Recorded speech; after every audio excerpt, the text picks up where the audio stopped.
patron of the arts.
Good evening, Alice. Gee, Mr. Hodges, you were swell. Thank you, my boy. Why didn't you tell us you were going to play a solo? Boy, when you stood up at that big orchestra, it gave me goose pimples all over just knowing you. Really? Well, it's nice of you to say so. Oh, that applause. Very gratifying. What'd the maestro think?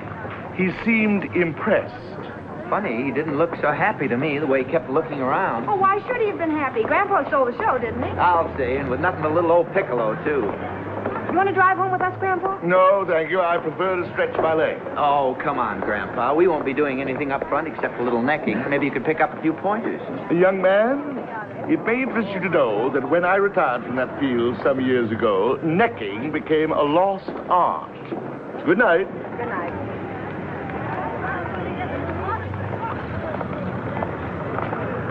What I got. Now I understand why Grandma used to have that awfully pleased look on her face. Yeah, maybe, but times have changed. It takes more than that to make a go of marriage today. Like, for instance? Like dough, for instance, you dough. Yes, I know. You have a theory. It's not a theory, it's facts. I pointed out... All right, Joe, all right. So we don't get married. Not until I'm in a financial condition to support a wife. How, in a comfortable wheelchair? Yeah, sure, if it takes that long. Could keep my job. Lots of girls do. My dear girl, as I pointed out before, this world happens to be run on certain economic principles. But, Joe... Unless and until a man can take care of his own wife, how can he possibly succeed in the broader world of finance?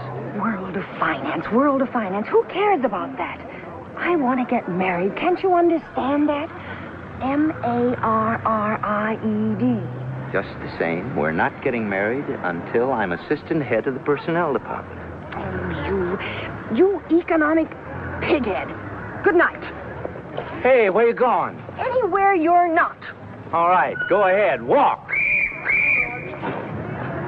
Let's see if I care.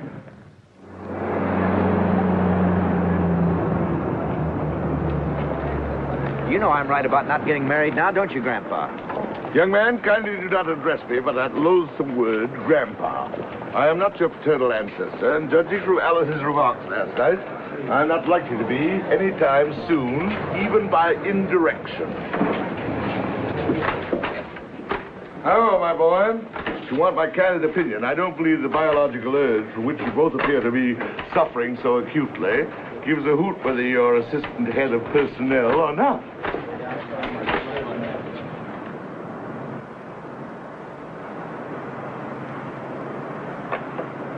Morning, Dick, my boy. Good morning, John.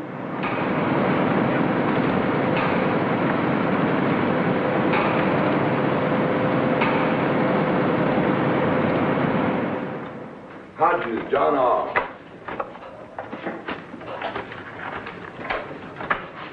Walters, Robert H. No. Marino, Joe. Oh, no. By the eternal no.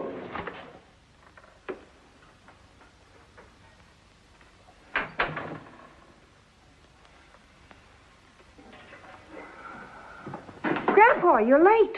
Yes.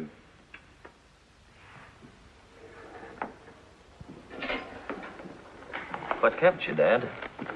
Business. Well, for goodness sake, it's about time. Come on, everybody. I don't want to be out in that kitchen all night. You're usually the first one home, Grandpa. What you been doing with yourself? Playing the piccolo someplace? I had to see the shop foreman. I was fired today. You fired? Retired, I think they call it. What for? What have you done? Nothing, Della. Only it seems the policy of the company not to employ people over 65. Oh, Grandpa, I'm sorry. Thank you, my dear. How do you like that? Fired just because you're 65. Hey, you really 65, Grandpa? My, how time flies. Boy, has this been a wonderful day. First I get pains in the stomach. When I get home, I find my father's been fired. Well, eat your soup before it gets cold. I don't feel like soup. What's wrong with it? Not enough salt? Not enough salt, not enough anything. I tell you, if it rains tomorrow, I'll go nuts. Who said anything about rain? The weatherman? Yes, sir, that's all we need now. For it to rain and for me to catch pneumonia. Go on. How can you get pneumonia? You haven't even got a cold. Pneumonia happens to be an occupational disease with sign painters. Everybody knows that. You stand on a ladder painting names on store windows. It starts raining. You get wet. Along comes a breeze. There, you see what I mean? Pneumonia. Pneumonia just because you sneezed once, or... What's wrong with you? Cramps? Or don't you like my soup either? I assure you, my action has nothing to do with the quality of your food, Della. I'm just not hungry. So if you'll excuse me. Look, if certain people around here don't like the way I cook, just let them say so. After all, I would like to remind you that I was not raised to be a cook. I happen to be a singer, in case you've forgotten. Before I married your son, I never even had my hands in dishwater. Mother, nobody's talking about your cooking.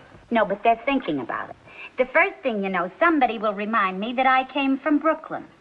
But first, I would like to remind them that some of the finest people in the world have come from Brooklyn. Yes, and while we're on the subject, I would like to say that there is no telling how far I might have gone if I hadn't thrown away my career for the... Oh, for goodness sake. Now look what's happened. Poor Grandpa. No wonder I have any appetite left. First Grandpa gets fired, then you sneeze, then the piccolo. All we need around here is a great big shiny pipe organ.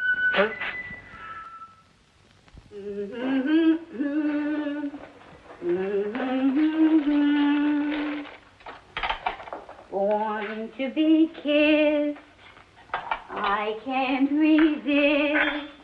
You are temptation, and I am yours.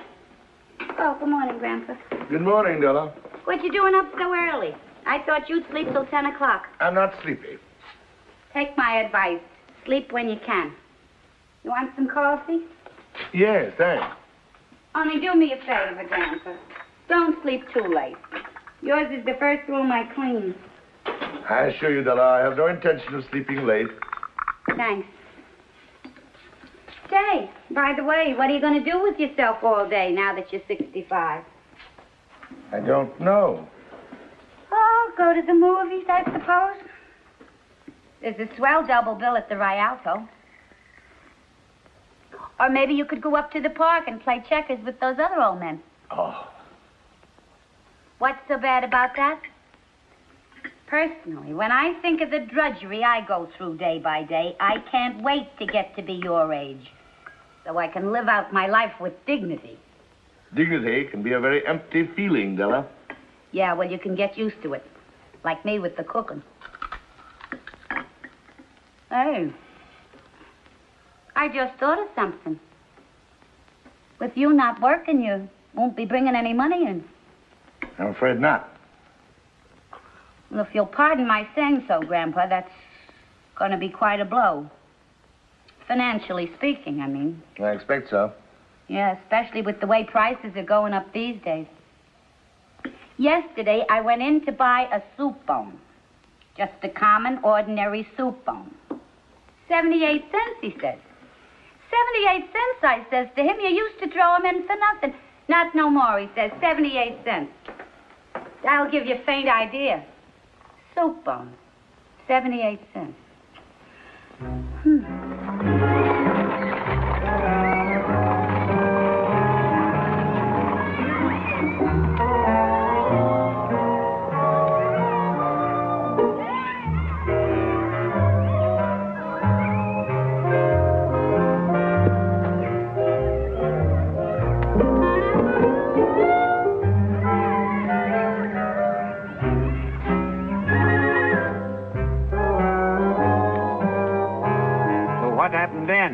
So what happened?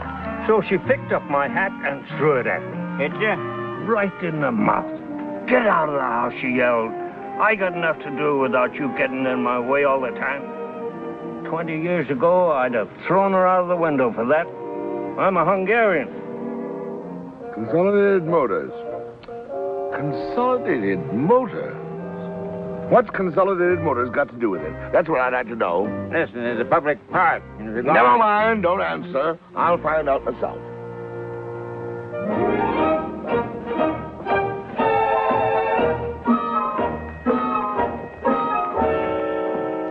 Now, this is a point we'd like you to follow in all cases. We'll put the letter on the automatic typewriter, but leave the last paragraph filled in each. Young man, what has Consolidated Motors got to do with Acme Printing Services? Grandpa, what are you doing here? Never mind the salutations. Look at this.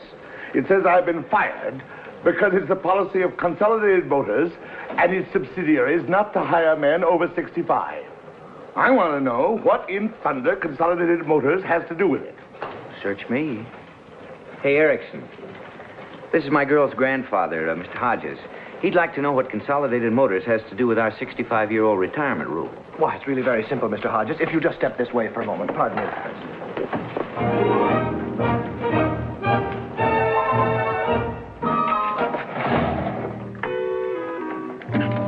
Now, we of the Acme Printing Services are a subsidiary of the Bessemer Publishing Services, whose stock is owned by the Simpson Iron Foundry, which recently merged with the McCullough Nut and Bolt Company, whose parent organization is, of course, United Hardware, the directorate of which is interlocked with Brotherton Steel, a subsidiary of Consolidated Motors. Does that answer your question, Mr. Hodges? Yes, but I must say it seems a little complicated. Big business. Now, if you'll excuse Just me... a moment, young man. Do you suppose if I went to Consolidated Motors, I might get them to change such an absurd policy? Why, Mr. Hodges, you don't mean you'd seriously consider going to Consolidated Motors about such a policy? I'd seriously consider going to the North Pole by a dog sled in the heart of winter if I thought I could get my job back. Well, I certainly wouldn't advise a trip to Consolidated Motors, Mr. Hodges. Even if you got an appointment, which is very unlikely, I don't see how Consolidated Motors could change its whole employment policy involving several 100,000 people just to please you. Now, wait a minute, Erickson. Maybe you could just write a letter to the president of Consolidated Motors. Tell him how you feel. Tell him that you... What's his name? Whose name? The president of Consolidated Motors. I don't know. Sloan, Stone, Ross... Do you know, Mr. Erickson? No, but I'll find out. Mr. Benson, who's president of Consolidated Motors? The president of what? The president of Consolidated Motors. You got me. Why? Never mind. I'll call Mr. Gallagher's office. Mr. Gallagher is vice president in charge of personnel. Yeah? Pardon me, Mr. Gallagher. Erickson speaking. Do you happen to know who's president of Consolidated Motors? Used to be Knudsen. No, he was president of... Anyhow, listen, I'm busy. Yes, Mr. Gallagher. Thank you, sir. Oh, Mr. Gallagher doesn't know either. Amazing. Absolutely amazing. Here's one of the most important men in America. A veritable giant of industry. One of the powers behind the producing genius that is America. A man whose decisions affect millions of people. Yet nobody even knows his name. Fairless. That's it. Fairless. He's president of U.S. Steel. Oh. Thank you, gentlemen. You've been a great help. Good day.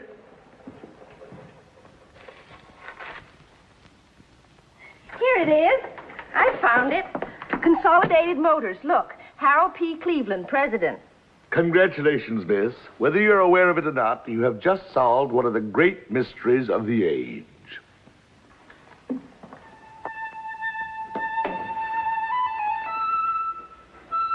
Listen to him. Since 11 o'clock this morning, it's been like this. That means he's thinking. Don't have to think on the piccolo, does he?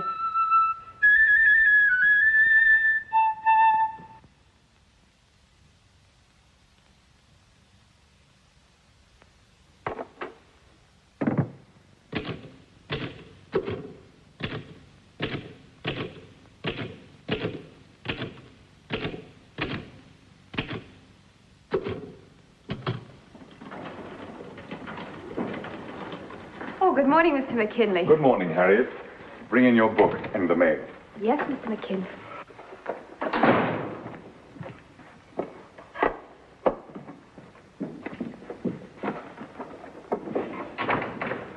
What have we got for today?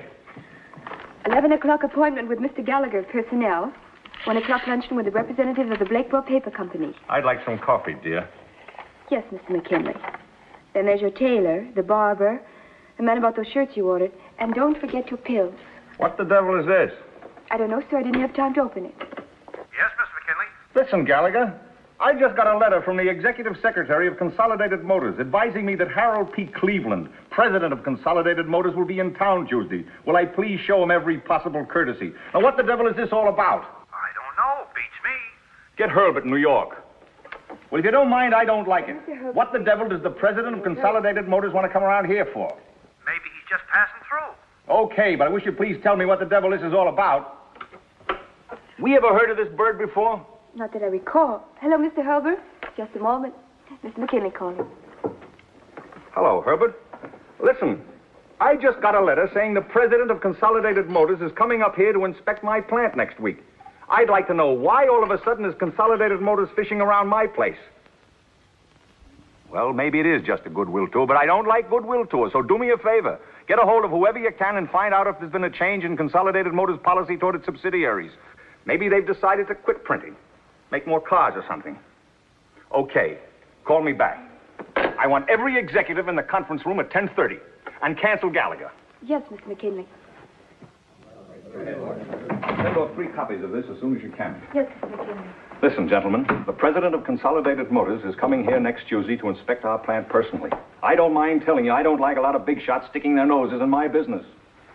How do we know they haven't decided to convert this place into an assembly line for automobiles or washing machines? Remember, you fellas are in this just as deep as I am. Your very jobs may depend upon it. As I see it, our only hope is to make a good impression. I'd like to see some drawn looks on your faces, as if you'd been working overtime for months, and I'd like to see this place really humming. That's all. Gallagher, how about that trouble we've been having with the bookbinders local? Oh, we've got at least a month before any decisive action will be taken on that, Mr. McKinley. Well, never mind how much time we've got. I'd like to strike a note of accord in time for the inspection. Give an impression of a smoothly functioning factory full of happy employees. Now, what do they want? Another restroom on the 2nd floor. Okay, get it installed immediately. I'm not letting our relations with Consolidated Motors be disrupted over some bookbinder's comfort. Harriet, who's head of the program committee at the Chamber of Commerce? Arnold Willoughby. I want to talk to him on the phone. Oh, but then get my wife, dear.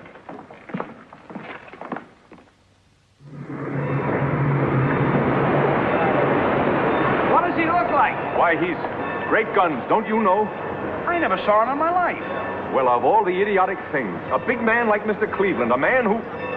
the president of Consolidated Motors.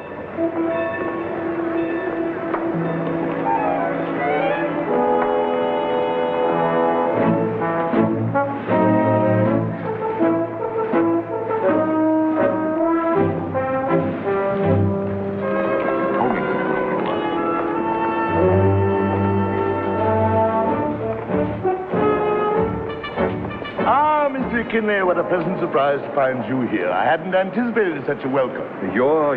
Cleveland. Harold P. Cleveland. Well, how do you do, Mr. Cleveland? This is indeed a great honor. Thank you. May I present my associate? Oh, I recognize Mr. Saltonstall and Mr. Gallagher, too. Delighted to see you, gentlemen. How did you know? Well, I make it a practice to familiarize myself with all my associates and employees. Shall we go? Yes, of course. My car's outside. Take Mr. Cleveland's briefcase. Yes. Oh, no, thank you. I can manage myself.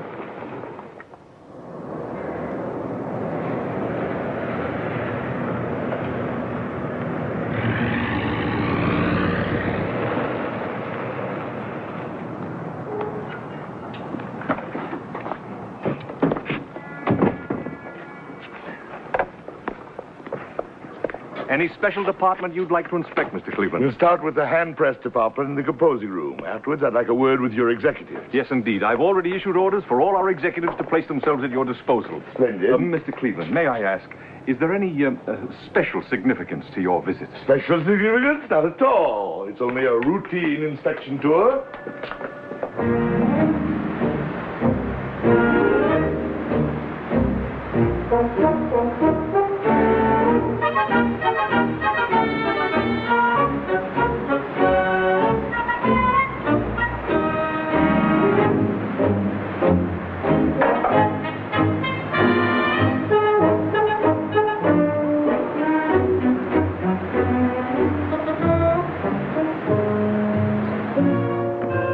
That about covers it, Mr. Cleveland, unless, of course, you'd be interested in inspecting our personnel department. I think I've seen all that's necessary.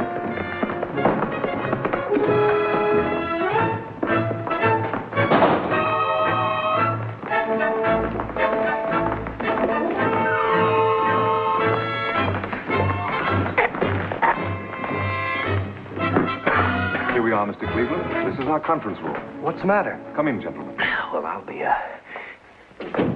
Do you know who that was? Well, sure, the president of Consolidated Motors. The president of Consolidated Motors, my hind foot. That was John Hodges. Who? John Hodges of our hand press department. My girl's grandfather. Your girl's what? Grandfather. Didn't you see him wink at me? Why, certainly not. What are you talking about? About John Hodges. You know, the old guy who came in the other day and asked us the name of the president of Consolidated Motors. Yes, but what about him? That's him in there. Only everybody thinks he's the president of Consolidated Motors. Really, Elliot, you ought to see a doctor or something. Why in the world would an important man like Mr. McKinley be wasting his time with somebody from his own hand press department? Sometimes, Elliot, you're a very stupid man. Gentlemen, I'll tell you why I wanted to visit your plant. As a young man, I had great admiration for the art of printing. I still have that feeling. But in all frankness, I must tell you that I've been keenly disappointed with what I've seen here today. Well, you've got this place running like an automobile factory, and that's downright foolish. Not one single white-haired man did I see on the job. Where, I ask myself, where are those men? Those artisans. Yes, those artists whose love of their craft has been handed down from generation to generation. Got that, Harriet? Yes, sir. Now, I know it's the policy of Consolidated Motors not to hire people 65 years of age or over. Perhaps the labor technique of putting an automobile together requires youth rather than experience. But for the life of me, I don't see how such an asinine policy, and I use the word asinine advisedly, can apply to the art of printing. My suggestion, Mr. McKinley, is that you forget about the age requirements of our assembly lines and bring back the experienced craftsmen who honor your trade immediately. Harriet, take a memo to all our executives.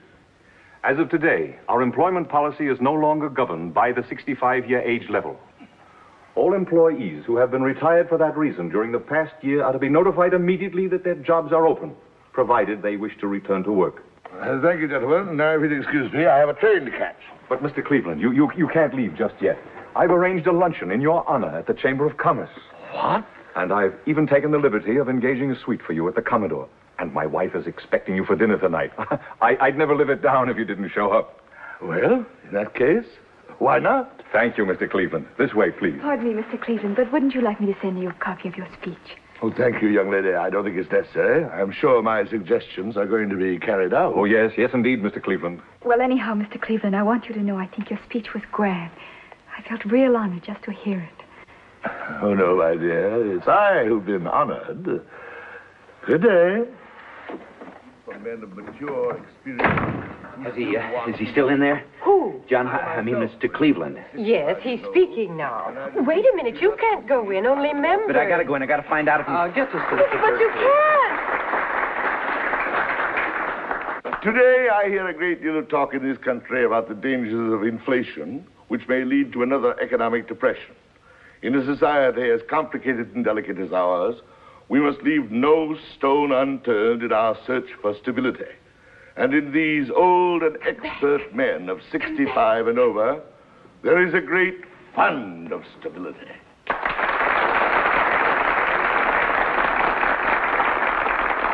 I confess there are moments, gentlemen, when I regard mass production and its subsequent benefits of a higher standard of living as a two-edged sword. What are we sacrificing in this frantic chase for comfort? Well, for one thing, we're sacrificing those simple dignities of life which have helped make ours the greatest productive nation on earth. Now, mind you, I think that security and comforts are wonderful things. I'm all for social security.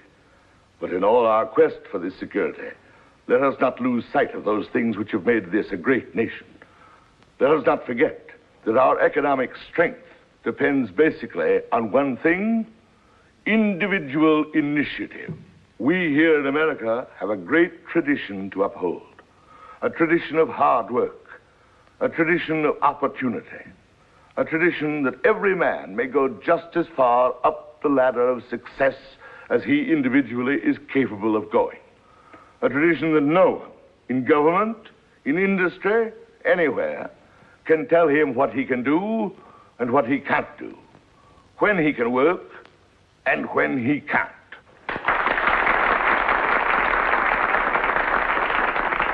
In all earnestness, I tell you, gentlemen, that just so long as our workers can go to their jobs with the same fervor and self-respect that they go to their wives, will we be able to fight off the threats of inflation and avoid the pitfalls of depression. I thank you.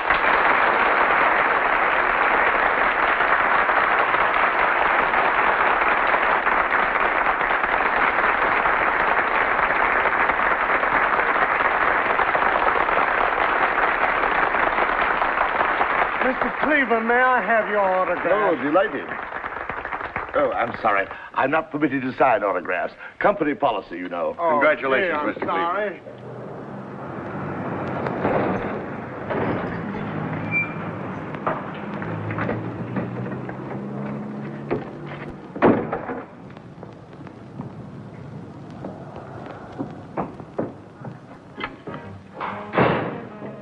Well, it's about time.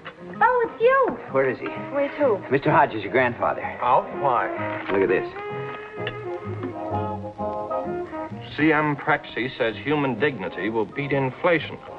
What's that got to do with us? Look at it. Look at it good. Whose picture's that?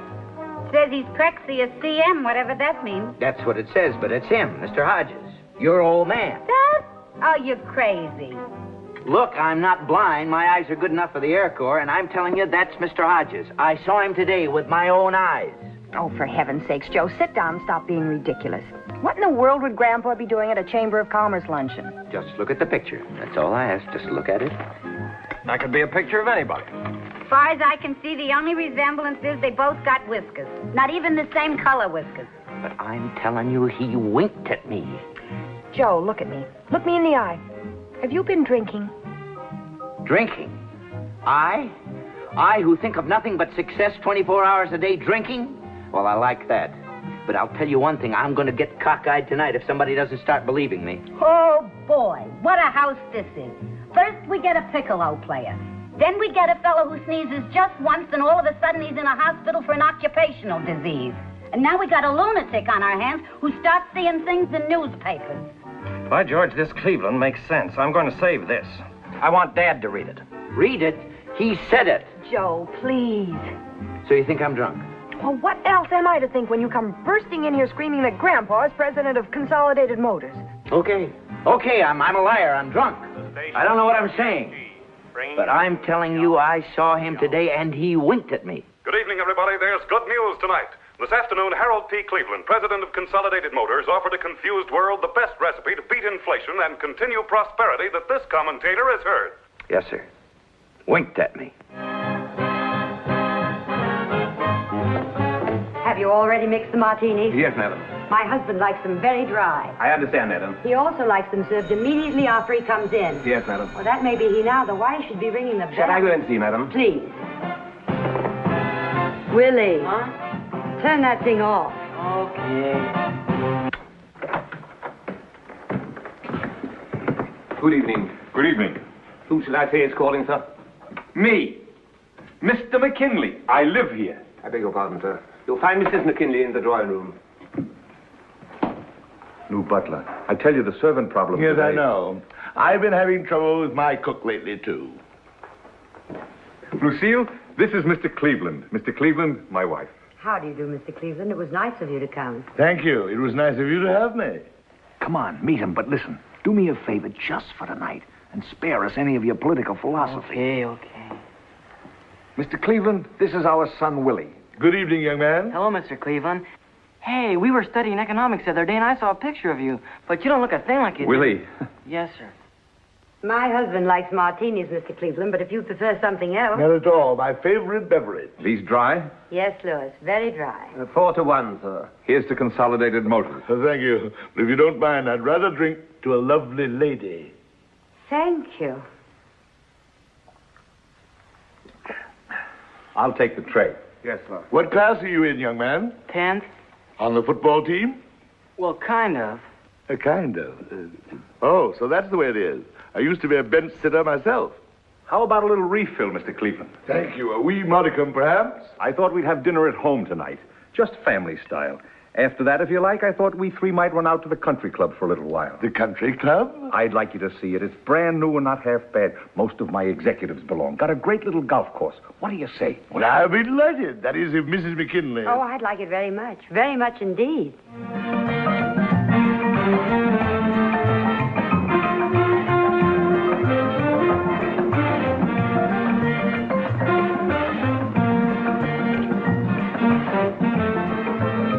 By Jove, I want to dance. I haven't danced in 25 years at least, and suddenly I want to dance. May I have this dance? Of course. You mind? Not at all. Go right ahead.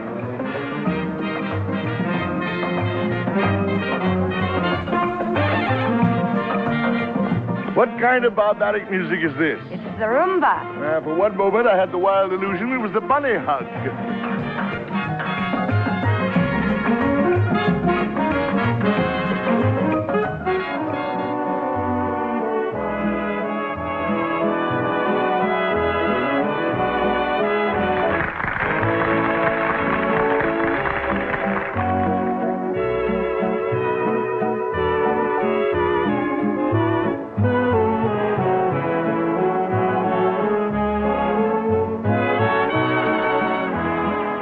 Get out of here. Why? We just got here. Look, Mr. McKinley. Mr. McKinley.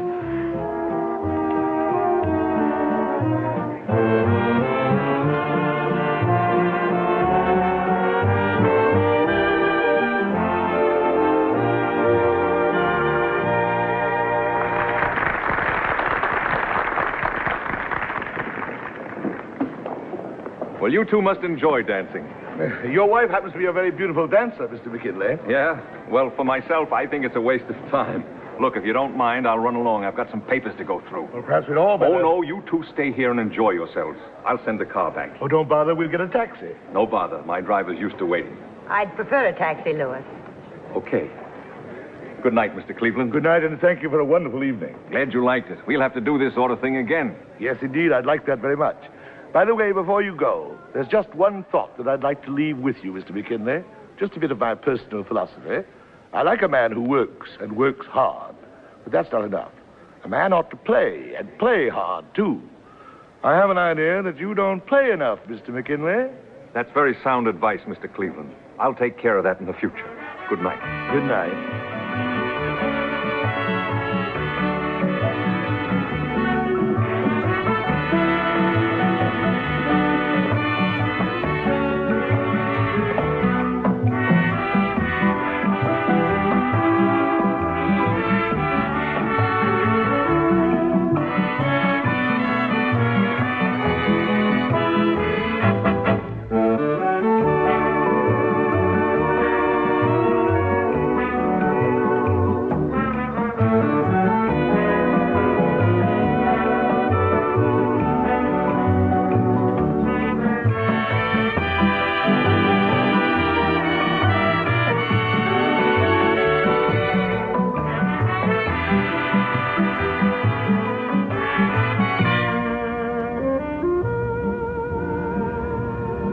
Do you mind if we get out here? It's only a little way, but I can't bear to go in yet. Pull up here. We'll walk the rest of the way.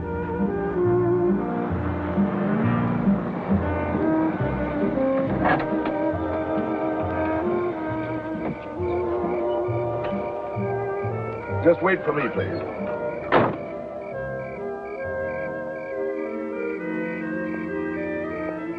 You think I'm silly, don't you? On the contrary, I think it was a charming idea. You'll never know how much this evening has meant to me. You don't go dancing often, I take it. I never go dancing. Do you and your wife? My wife died 25 years ago. Oh. That's why you said you hadn't danced in 25 years at least. I haven't done much of anything since then except work. You loved her very much, of course. Of course. People don't love each other like that anymore. No. Life's become too complicated. Young men these days are afraid to marry until they can offer their wives all the frills of security and comfort. I don't think it was that way with us. I loved my wife, I loved my work. Life somehow just went on with a sort of simple grace.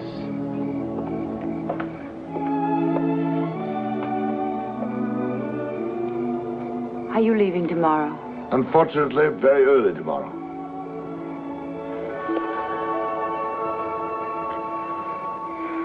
Sorry.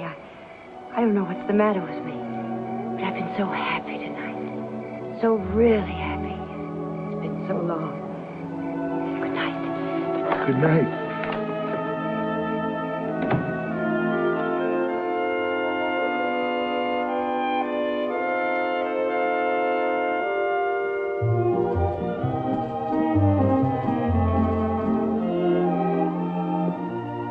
Listen, don't give me that he wanted to talk business routine. Funny, but every time I want to talk business, you're always too busy. But it's true, Mr. McKinley. You know, as a rule, I never mix business and pleasure. I only thought that Mr. Gallagher and I could take some of the office burdens off your shoulders. Office burdens? well, that's a new one. And another thing, since when do you have to dress up like that for a business conference? Okay. Tell Gallagher I'll take up this matter with him in the morning. Good night. You two must have closed up the joint.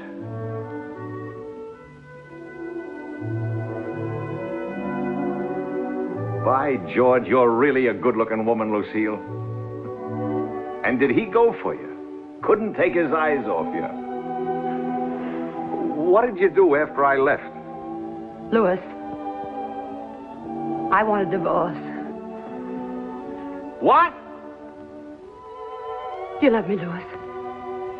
What the devil has that got to do with it? Answer me. Do you? Well, how do you like that? She meets a guy one night, and right away she starts yapping about, do I love her? What's the matter? Isn't my money good enough for you anymore? Haven't I supported you in the style to which you're accustomed? Yeah, and your whole family, too, for 20 years. You don't understand. You've never understood. Oh, yes, I do. I understand, all right. It's you that's cockeyed, but you're not going to get away with it. So you might as well get any tomfool ideas about divorce right out of your head. Please. Let's don't argue about it. We've been married 20 years. Sounds kind of silly to be talking this way after 20 years, doesn't it? I'm sorry it's turned out so badly. But I've been so miserable. Not so fast. I want to know what happened tonight. I told you nothing happened. Don't give me that. What happened? It's just that tonight, for the first time in years, I've known what it's like to be admired and respected, to be treated the way a woman wants to be treated. I know you think it's silly, but it's true. Just once more before I turn the corner, I want to know what love is. Well, that's just great. That's just wonderful. You know a man 20 minutes, and it's love and bloom. Oh, I realize I'll probably never see him again. But I can go on the rest of my life, just dreaming about tonight. Well, how do you like that? We've been married 20 years, and now you're in love.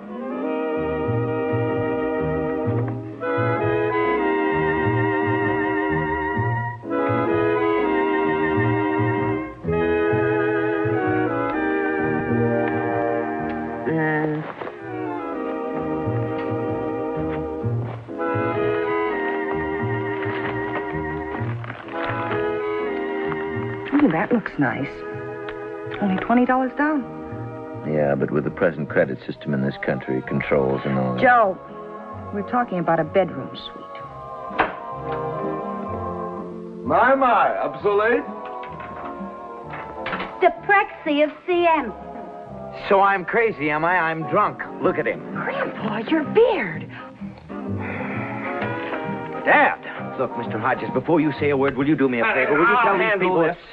Dad, what have you done to yourself? What happened? You stay out of this. I want to get this matter settled first. Once and for all, are you or are you not the president of Consolidated Motors? My boy, you've no idea what I am. There, you see? I told you so, but nobody believed me. Oh, no. But why, Grandpa? Why did you do it? I wanted my job back. And just for that, you go out and pretend you're president of Consolidated Motors? I didn't count on its getting so involved, Ella. I thought I'd just establish a new hiring policy and then come home. You didn't count on its getting so involved. Boy, that's a good one. Get a load of this. Oh, an atrocious picture. You'd think with all the photographers there are in this town, at least one would have got me in focus. I give up. Honestly, I give up. My own father. Pardon me for asking, Grandpa, but what happens tomorrow when the real president of Consolidated Motors finds out he made a speech today? I'm sure I don't know, Della, but I must say it reads like a very good speech. I'll tell you what's going to happen. This is what's called confidence work, like selling phony stock. You can get 5 years in jail for this sort of thing. Really? So much? Personally, I give them 24 hours before they put you in jail. Unless, of course, you turn yourself in. That way they might be a little more lenient. I was in a show once where this fella pretends he's somebody else, only he ain't. Oh, boy, what they did to him. Holy smoke, I just thought of something. That jerk Erickson. I told him about it, and he's just the sort of heel that'll turn you in because he knows he'll probably get a promotion for it. Just my luck. He turns you in, and they make him assistant head of personnel. You sure about that? He'd turn his own mother in to get that promotion. He's that type. Well, then why don't you turn him in? Why should that other jerk get all the credit? I couldn't do a thing like that. Oh, don't be so noble all of a sudden. You want to marry Alice, don't you? Well, yes, but Yeah, and you can't or you won't till you get that promotion. No, but There's no buts about it. This is your big chance. I can't do a thing like that, Mrs. Hodges. Why, if it weren't for him, I'd never even have known Alice. Somebody's going to turn him in. Not me. Listen, Grandpa, will you tell Rover Boy here that he ain't putting you behind the 8 ball if he turns you in? Joe's of age. He can make his own decisions. I've already made my decisions. I'm not going to do it. Well, for goodness sake, why not? You've all accused me of being just a man of facts and figures and economics. Well, you're wrong. I'm also a man of heart and blood and soul. And I'm not going to do it. I've got principles. Joe. Well, how do you like that? After all the time he spent hanging around this house, all of a sudden he's got principles. Good night, all. You're really a wonderful person, Joe. Oh, she was nuts, even if she is your mother. In this awful world where everybody's cutting everybody else's throat, you still have some decency left. I'm proud of you, Joe. Oh. You have real dignity. Yeah? I love you, Joe.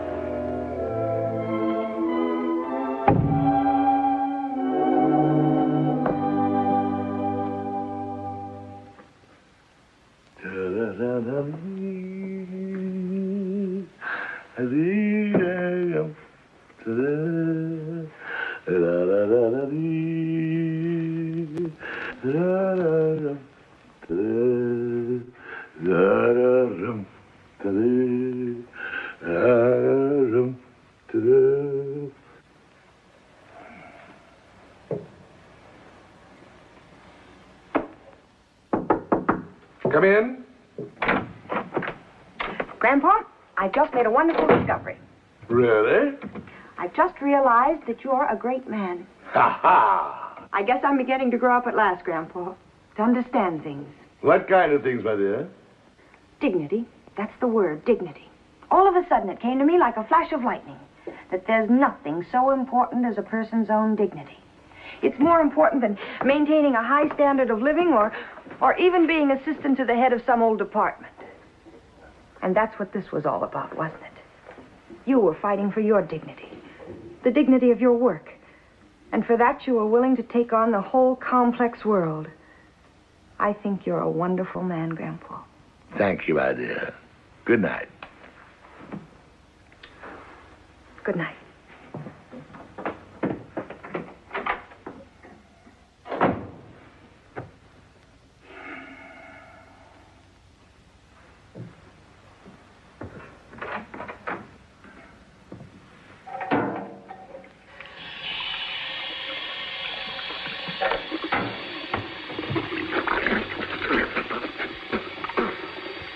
Egad.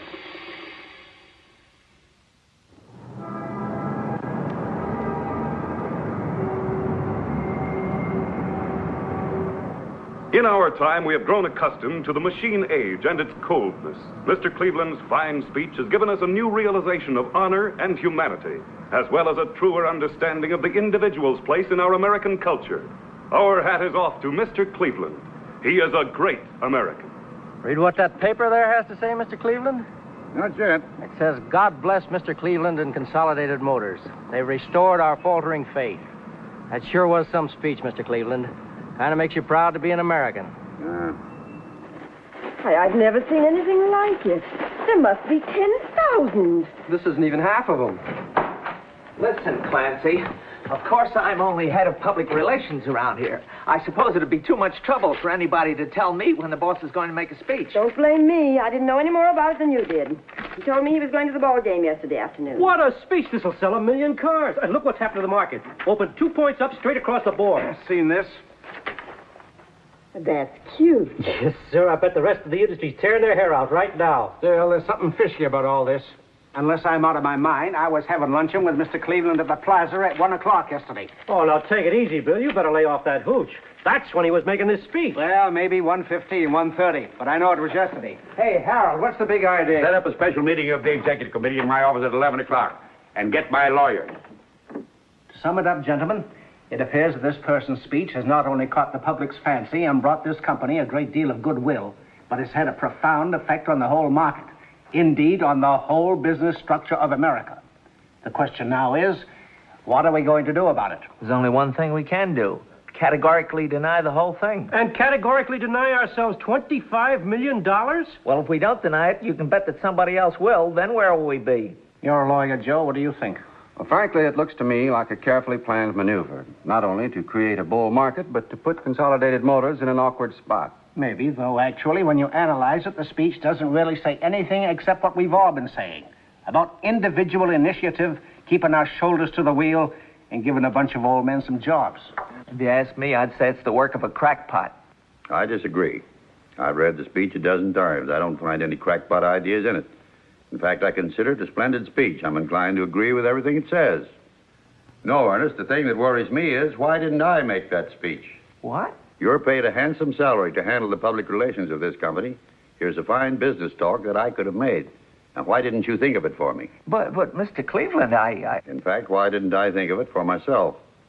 For that matter, why didn't some of you other gentlemen think of it for yourselves? Well, I think Mr. Cleveland has a point there. Now, my suggestion is that for the time being, at least until we can make an investigation... I've already taken steps to do that. Then I move we just sit tight. I second the motion. All in favor? Aye. Aye. Gentlemen, I know I don't have to caution anyone here that this is a matter of utmost secrecy. Good day.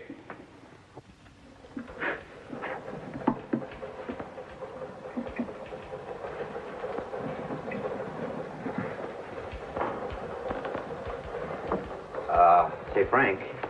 Yeah? You remember my telling you yesterday about the president of Consolidated Motors and how it was really an old guy in our hand press department? So? You haven't told anybody yet, have you? Well, hardly. Well, do me a favor and don't. It's a long story I can't explain, but just take my word and don't. Sure. Thanks.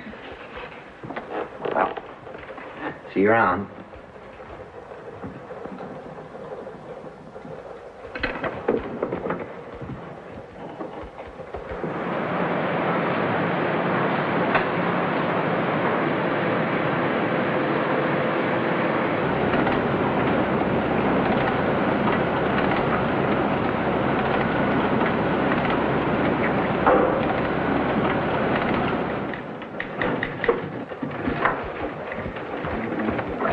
Hold his best. Thank you. Come in.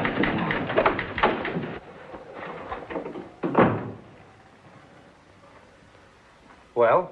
Mr. Gallagher, there's something going on around here that I think ought to be brought to Mr. McKinley's attention immediately.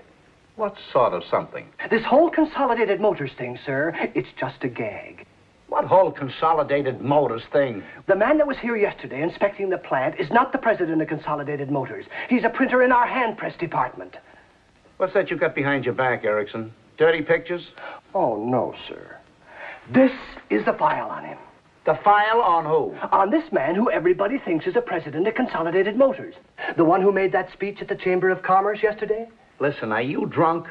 Oh, no, sir. Well, then what's itching you? What are you driving at? Only that the man that was here yesterday inspecting the plant was an imposter. He pretended to be Harold P. Cleveland, the president of Consolidated Motors, and he's not. He's John Hodges, a printer. Listen, Erickson, if this is a gag, I don't like it. I know it sounds fantastic, sir. You're getting to be something of a screwball. You know that, don't you? Me, sir? I've got to make my choice for a new assistant around here pretty soon, and I don't mind telling you, you're not giving me a very good impression. But it's not a gag, sir. It's true. Honest it is. What's true? The president of Consolidated Motors that was here yesterday was not the real president of Consolidated Motors. The real president is a man named Harold P. Cleveland. The man that was here yesterday is John Hodges, who works in our hand press department. All you have to do is look at his picture right here in the file, sir. Never mind the file. Now, let me get this straight. You say the whole world thinks the man who inspected our plant yesterday was the president of Consolidated Motors. Is that it? Yes, sir. And then he made the speech at the Chamber of Commerce. Mr. McKinley thinks he was the president of Consolidated Motors. The papers think so. The Chamber of Commerce thinks so. But you don't. You think he's a measly little printer in our hand press department. I'm sorry if you refuse to believe me, Mr. Gallagher. Don't be silly, Erickson. Of course I believe you. And by the way, my name isn't Gallagher. I'm Harry Truman, President of the United States. And you're not Erickson. You're Princess Elizabeth's baby, Bonnie Prince Charlie, remember? But, Mr. Gallagher... Get up! Get out of here. And the next time you come in with one of your fool stories, I'll have you locked up in a padded cell. Now, get out!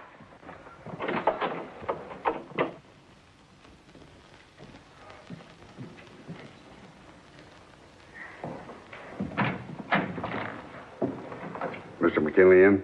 Who's calling, please? Kleinbaum's the name. Mr. Rigel. Mr. McKinley's in conference. Perhaps if I could help you. I hear you had quite a bit of excitement around here yesterday. Excitement? What kind of excitement? With Mr. Cleveland, I mean. Oh, yes, of course. Mr. Cleveland. Did you meet him, miss? Meet him? I took dictation from him. Yeah? I'll tell you what, he sent us.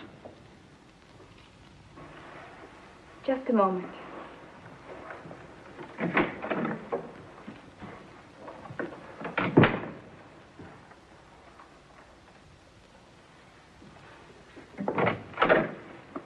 Mr. McKinley will see you now.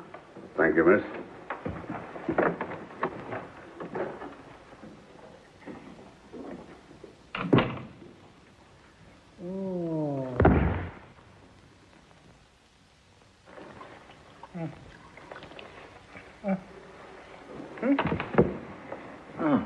How do you feel?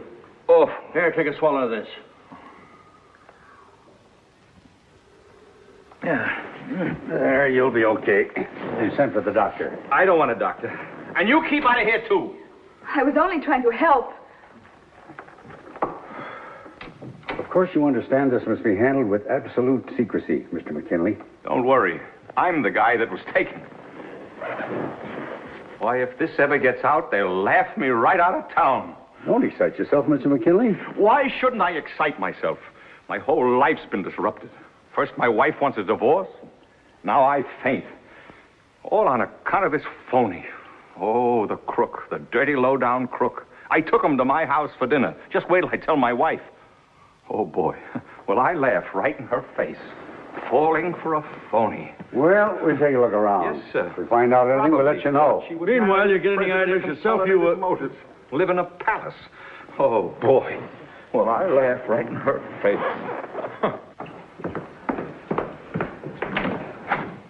I've got to see Mr. McKinley right away. It's a matter of life and death. What's the name? Mr. Erickson of the Personnel Department. Personnel. Mr. Gallagher's department? That's right, and please hurry.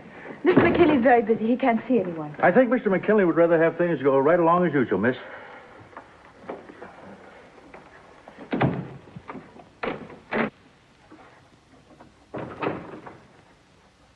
Mr. Erickson of the Personnel Department to see you, Mr. McKinley. Who the devil is Mr. Erickson of the Personnel Department? I assure you I haven't the faintest idea, Mr. McKinley. Only he says it's extremely urgent. Oh, he does he? Really, Mr. McKinley, I'm only trying Okay, send him in. Why not? The more the merrier.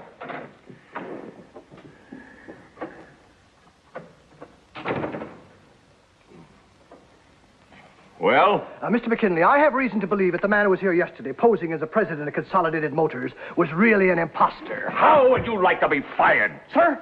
Listen, you half-wit. If you dare breathe another word of what you've just said to me to a single soul, I'll have you thrown out of here on those pencil-striped pants of yours. Mr. McKinley, I have the man's file right here, his picture. Shut up and get out of here before I brain you. Yes, sir. Wait a minute. Yes, sir. Give me that file. Yes, sir. Mr. McKinley, control yourself. Go fry an egg. Well. Oh. Well, thank you.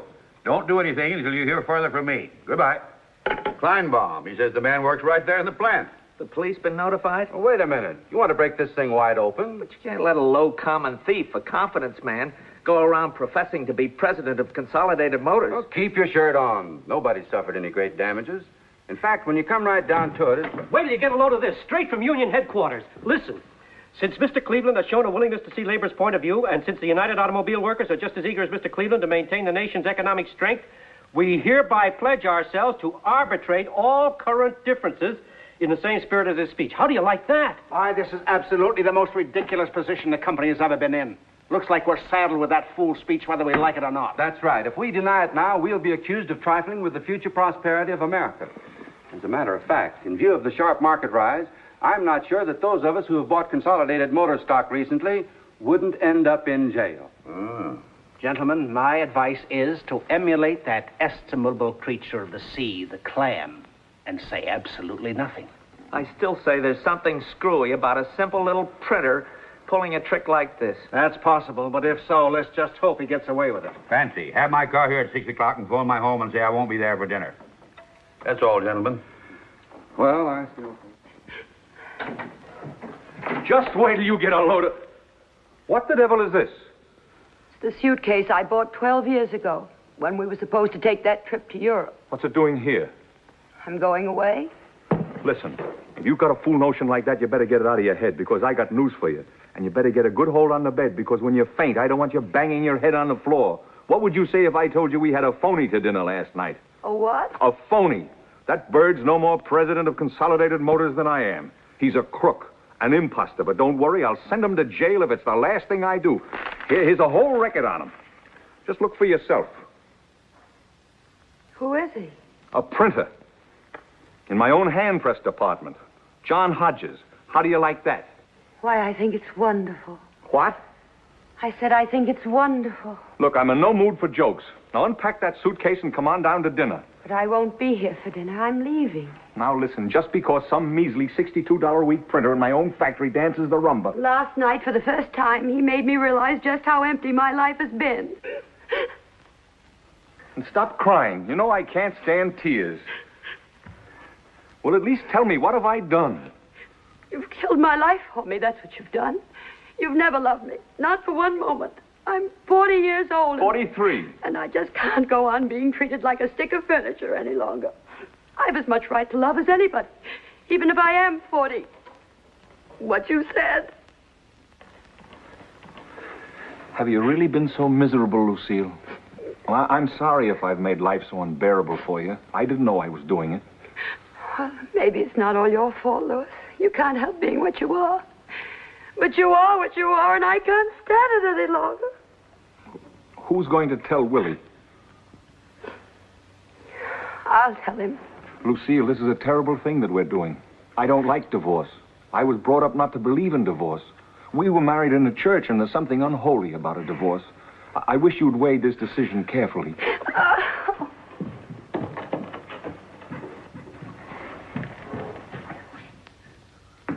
Willie. Oh, Mom, I'm starved. Yes, dear, I know.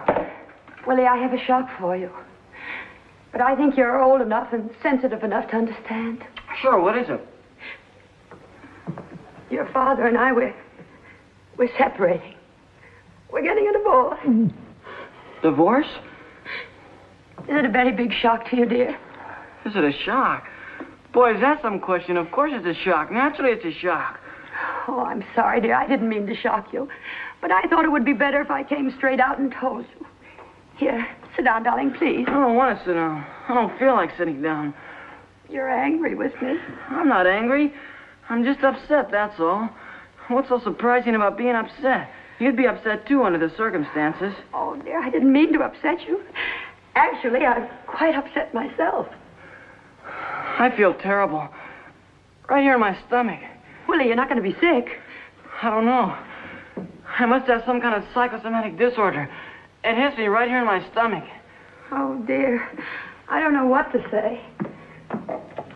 I've never felt so miserable in my whole life. I'm going away. Where? I don't know. To my family in Maryland, I suppose. Of course, they'll be furious with me. They'll want me to come straight back and apologize to your father, but I just couldn't do that. Oh.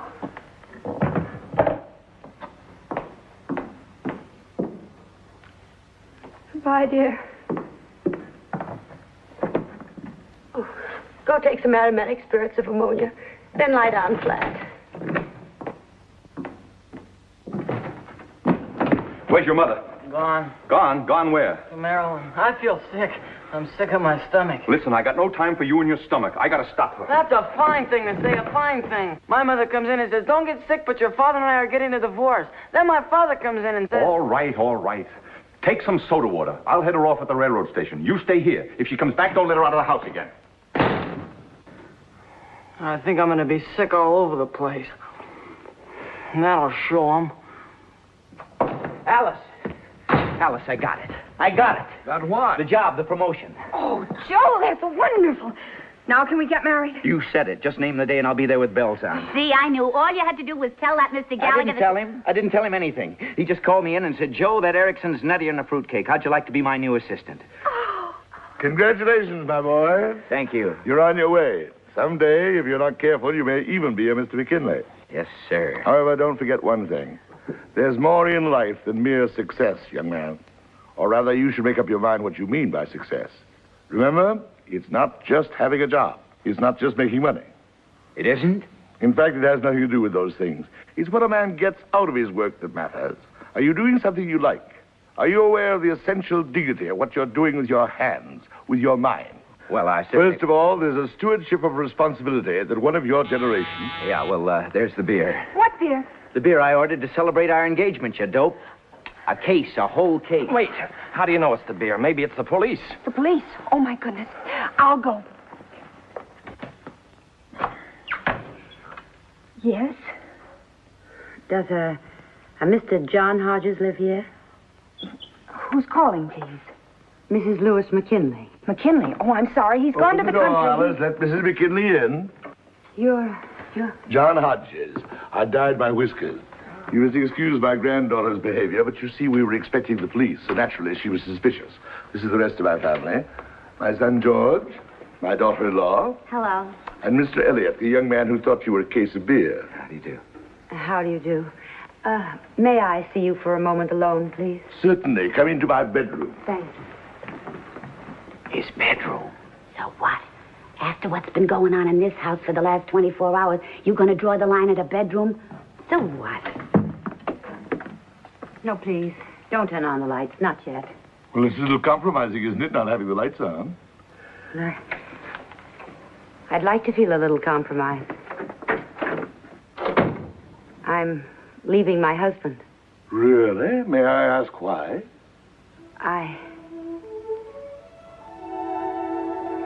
Well, I told him I was in love with you. With me? But that's ridiculous.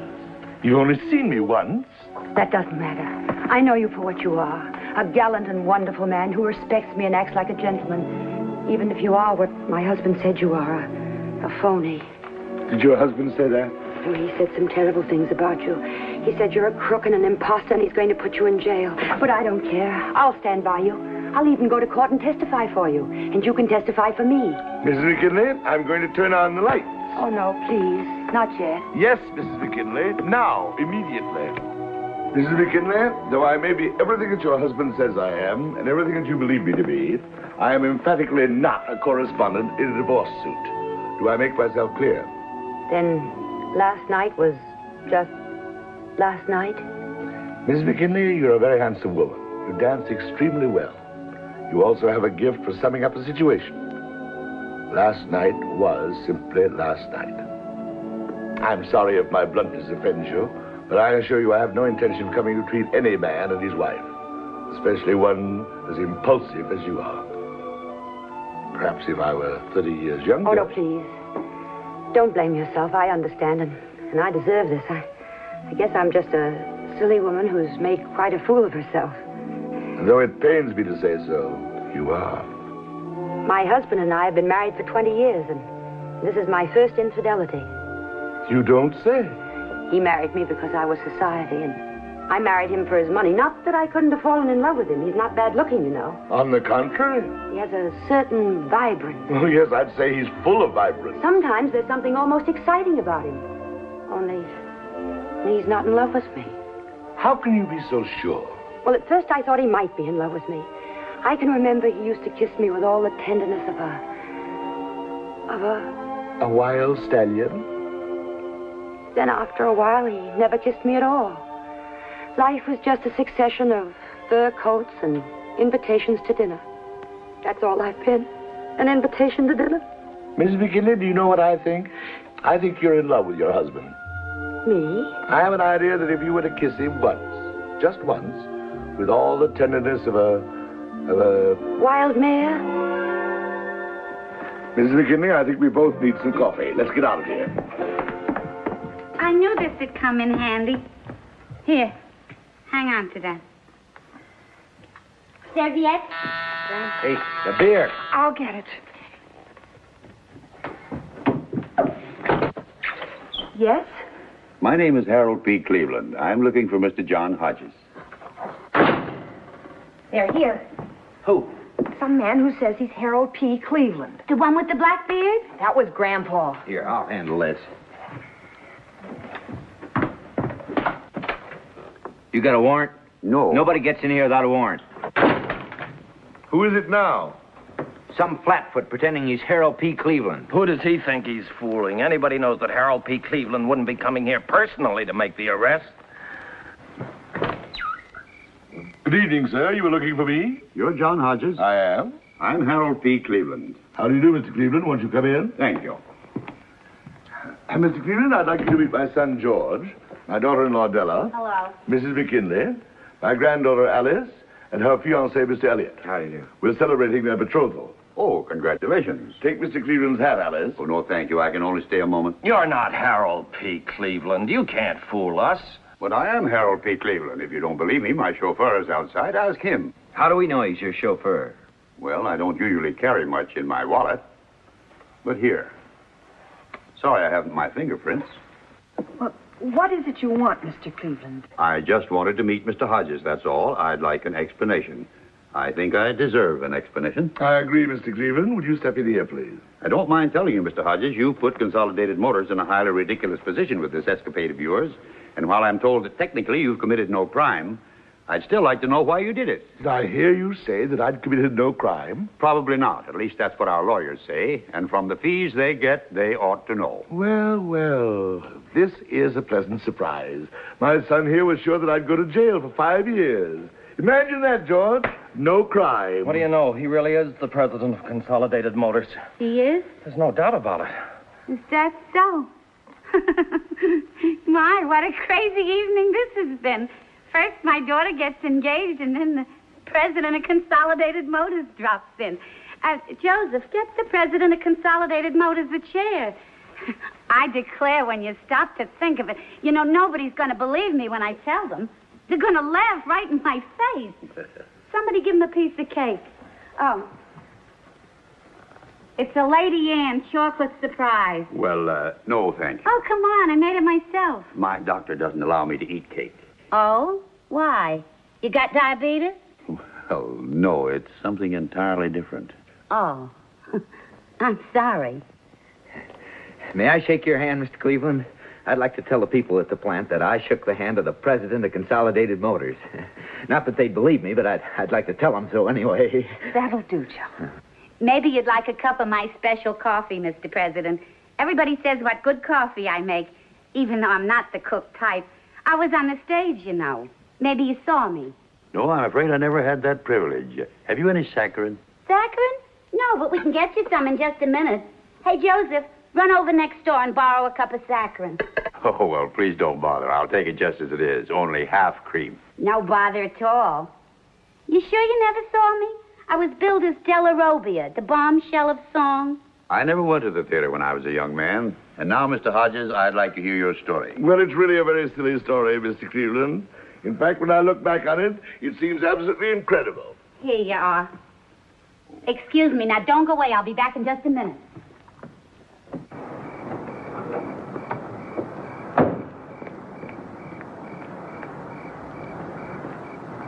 Of course, going to the Chamber of Commerce was something I hadn't counted on. The beer. Mr. McKinley. I thought I'd find you here. Yes, Louis. Okay, all right, I love you. Do you hear? I love you. Now come on home and stop this nonsense. I beg your pardon. You keep out of this, whoever you are. This is between me and my wife.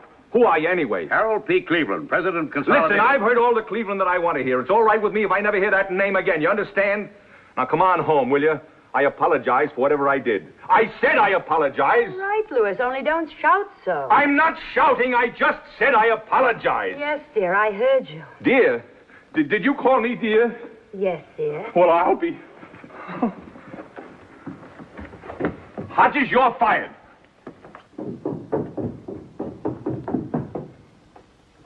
Grandpa. Grandpa? Oh, I beg your pardon.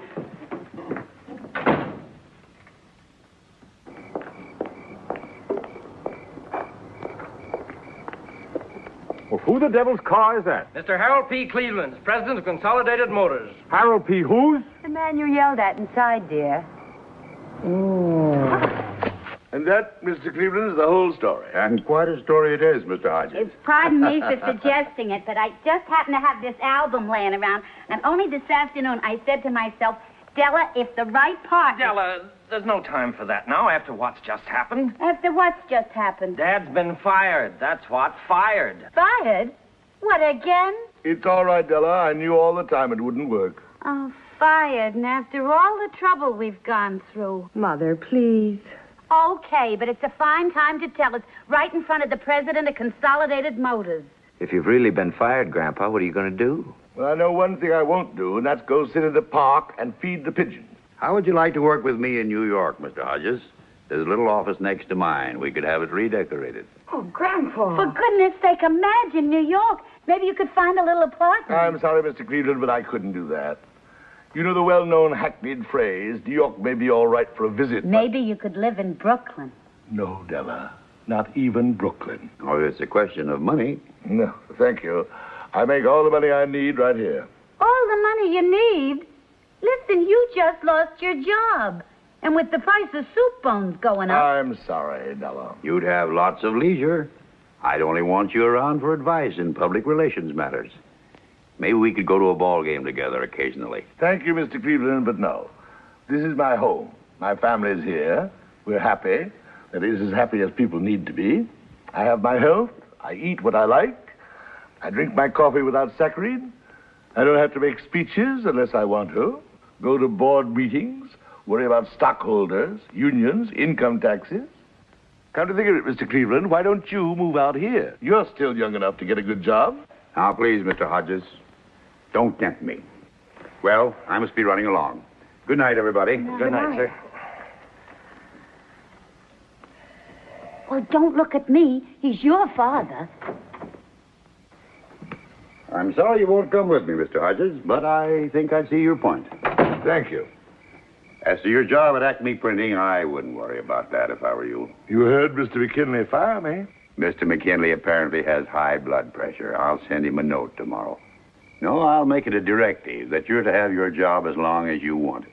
Well, thank you. You've been very understanding. If there's ever anything I can do for you... Well, if you should ever get an idea for another good speech...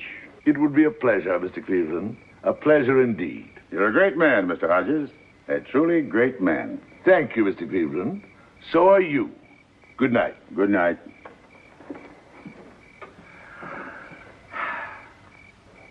Da-da-da-dee,